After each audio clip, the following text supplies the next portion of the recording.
Et finalement, la nuit nous a été favorable, puisque, comme vous le savez, nous avons eu plutôt de la pluie et très peu de vent. Ce qui nous a permis de poursuivre le travail acharné des sapeurs-pompiers et de l'ensemble de tous ceux et celles qui interviennent sur ce feu depuis maintenant plusieurs jours. Et ces conditions ont permis, à l'issue d'une nouvelle reconnaissance qui a pu être faite par le directeur du SDIS et ses équipes et le commandant des opérations de secours, ont permis de constater qu'effectivement la situation était extrêmement favorable et nous permet d'ores et déjà d'annoncer que le feu est dorénavant fixé. Donc c'est une excellente nouvelle, il est fixé. Ce qui nous permet également d'annoncer de fait la réintégration de l'ensemble des 8000 habitants qui aujourd'hui sont évacués.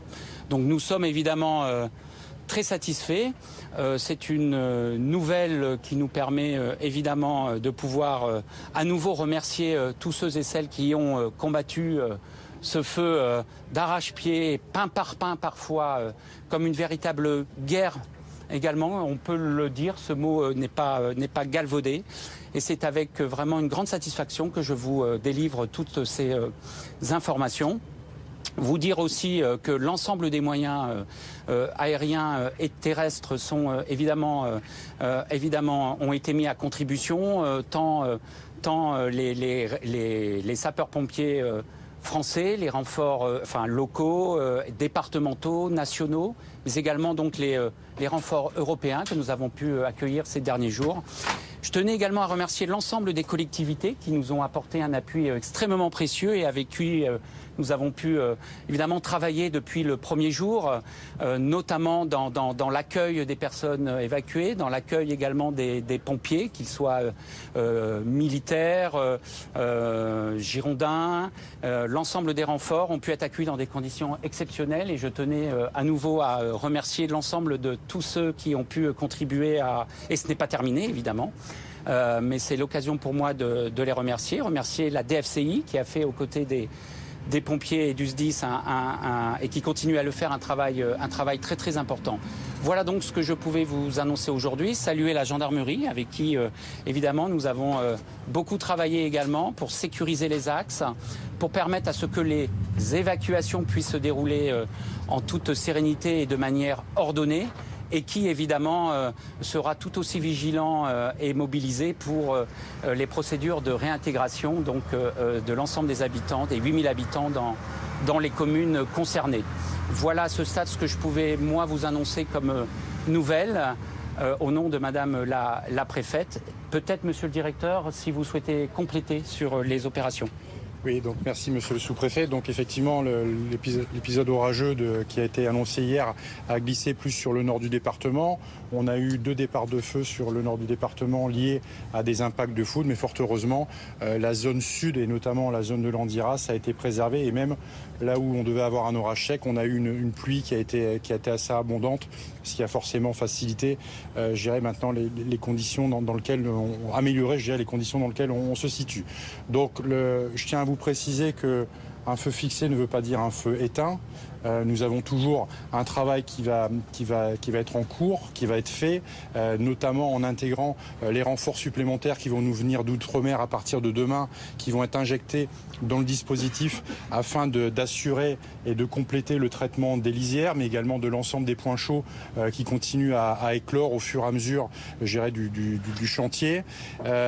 Vous appelez également à une certaine prudence parce que même si les conditions de sécurité bien sûr sont remplies pour réintégrer la zone je dirais que la forêt qui a été impactée par l'incendie n'est pas sécurisée. Nous avons encore des feux qui se sont enterrés, donc avec de la tourbe. Donc il est formellement déconseillé, voire interdit de pénétrer à l'intérieur du massif qui a été impacté par l'incendie. De même, nous avons des pins qui sont fragilisés et qui risquent de tomber.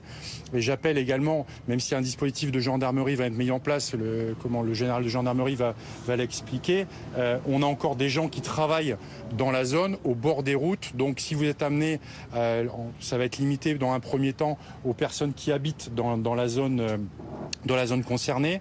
Si vous êtes amené à circuler à l'intérieur de la zone concernée, je vous invite à la plus grande prudence puisque nous avons des personnels qui sont en bord de route et qui travaillent sur le site. Voilà les éléments de précision que je pouvais vous apporter. En général, peut-être. Oui, alors une précision, donc la gendarmerie va faciliter le retour des habitants.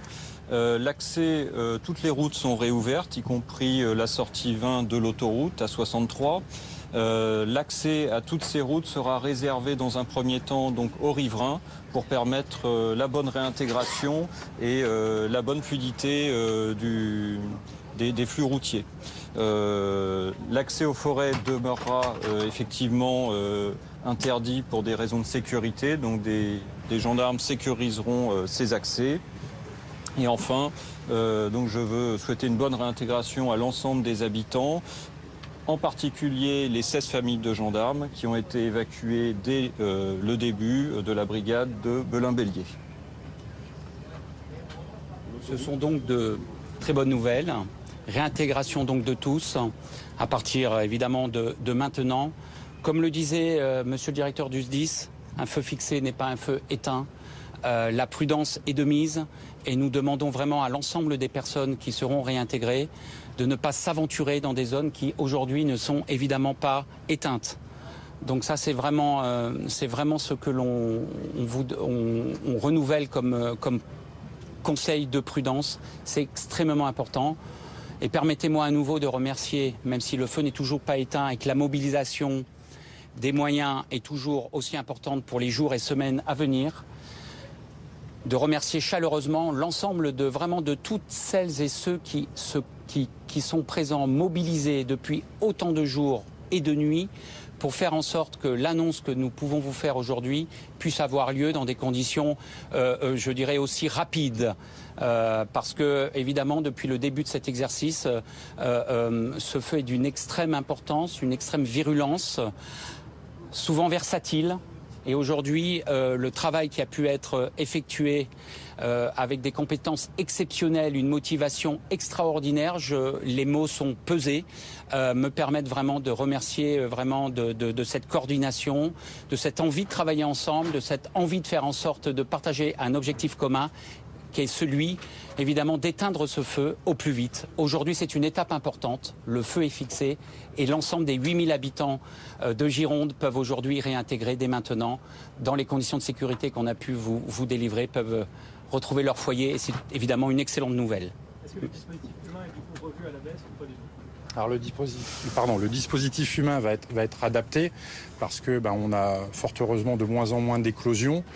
Donc on va être amené effectivement à continuer à intégrer les renforts complémentaires qui arrivent. Donc je parlais notamment des renforts qui nous proviennent d'outre-mer. Et donc là, maintenant, on est en train d'ajuster le dispositif, géré au cordeau, en fonction des besoins. Donc de manière concrète, on va garder des effectifs en journée assez conséquents et on va limiter le travail de nuit, surtout à la surveillance en complémentarité avec les maires et les DFCI afin de pouvoir garder du potentiel si à un moment donné on avait besoin de se réinjecter sur un autre chantier. On parle toujours d'un millier de pompiers à peu près ? Ouais, à l'heure actuelle on est un peu plus d'un millier de sapeurs-pompiers. On va redescendre en dessous de cette barre dans les prochaines heures. L'interdiction est levée dès maintenant ou à une heure précise ? L'interdiction est levée dès maintenant. Permettez-moi également, dans la liste des remerciements, d'associer le département également, qui effectivement a pu organiser avec l'ensemble des bénévoles tant l'accueil sur ce site, évidemment de l'ensemble des délégations, mais également parce que c'est important en logistique, c'est l'hébergement, c'est la nourriture, c'est toutes ces choses qui font qu'on est mieux au combat, on est mieux pour travailler et voilà, je tenais également à associer le département, mais ainsi que les communes. Monsieur le maire, qui a accueilli depuis des jours et des jours le PC ici, l'ensemble de vos collègues maires, parce que nous sommes à Landiras 2, donc il y a eu aussi un Landiras 1, et nous continuons à être d'ailleurs sur un Landiras 2, mais vraiment de vous remercier pour l'accueil que vous nous réservez, et l'ensemble des collectivités avec qui Madame la Préfète, l'ensemble des membres du corps préfectoral et moi-même ont pu également travailler parce que là aussi ce sont des échanges quotidiens, permanents, qui font que toute la machine se met en marche pour pouvoir aussi vous annoncer de bonnes nouvelles. Ça nous arrive et aujourd'hui c'est évidemment une bonne nouvelle, même si la vigilance et la prudence sont toujours de mise. Avant de pouvoir le déclarer maîtrisé, c'est une question de jours, de semaines?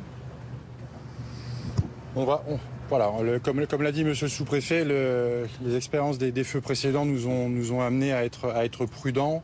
Là aujourd'hui, on a vraiment des conditions météo qui sont plutôt favorables pour au moins jusqu'en milieu de semaine prochaine. Donc on va vraiment mettre à profit cette période pour aller au contact encore plus, continuer à traiter tous les points chauds. Vous m'avez entendu souvent parler de l'interface entre le brûlé, non brûlé, donc c'est vraiment toutes ces zones. Il ne faut pas oublier quand même que ce feu fait représente un périmètre de 40 km à traiter, avec certaines zones qui sont difficiles d'accès. Donc il y a un travail également qui est effectué avec les bulles en collaboration avec la DFCI afin de créer des accès supplémentaires. Enfin bref, tout ce travail va être complété et on vous tiendra bien sûr au courant, comme on l'a toujours fait, sur l'évolution. Comme avait pu vous le souligner hier la préfète et le directeur du SDIS, l'exemple actuel, notamment sur le fait que des actions ont encore lieu, par exemple sur le feu de la Teste de Bûche, montre que quand bien même un feu peut être fixé, il y a une attention toute particulière et permanente à mener pour éviter, pour éviter que des feux puissent reprendre, comme ce fut évidemment le cas et comme c'est le cas sur l'Andiras 2 par exemple. Donc la vigilance est importante, elle est de tous les instants. Par contre, il y a une déconnexion à faire et nous sommes heureux de pouvoir le faire entre un feu fixé qui permet une réintégration et le fait qu'on continue tout de même à travailler sur le terrain pour réussir à l'éteindre complètement. Voilà. La météo est favorable pour les jours qui viennent. Vous attendez d'autres épisodes de pluie? Alors, la météo est favorable dans le sens où il y a une diminution des températures, au moins jusqu'à jeudi. Et effectivement, il y a un certain nombre d'épisodes pluvieux qui sont attendus. Maintenant, on verra quelle en sera effectivement la quantité. Nous avons pu bénéficier, nous bénéficions toujours de moyens exceptionnels et inédits, départementaux, zonaux, nationaux, européens. Voilà, c'est l'ensemble de ces équipes aussi qui ont travaillé ensemble et qui continuent à travailler ensemble que nous mettons aussi en avant lors de ce point presse, parce que nous sommes et Madame la préfète, moi-même et l'ensemble de tous ceux et celles qui sont ici sont extrêmement fiers de pouvoir bénéficier d'autant de mobilisation, autant de courage et autant d'envie d'y arriver. Et la nouvelle d'un feu fixé est toujours une bonne nouvelle. Par contre, je peux vous assurer que la prudence et l'envie d'aller au bout, elle est permanente. Est-ce que vous pouvez nous rappeler vos grades, prénoms et orthographe exacts, s'il vous plaît? Désolée de demander ça à chaque fois. Pour ma part, je suis Ronan Léostic, je suis le sous-préfet de l'arrondissement d'Arcachon. Contrôleur général Marc Vermeulen, directeur départemental du SDIS de la Gironde. Général Loïc Barras, je commande la gendarmerie de la Gironde. Pour l'instant, on n'a pas l'information. Merci à vous. Merci. C'est bien. Bon, il y a que des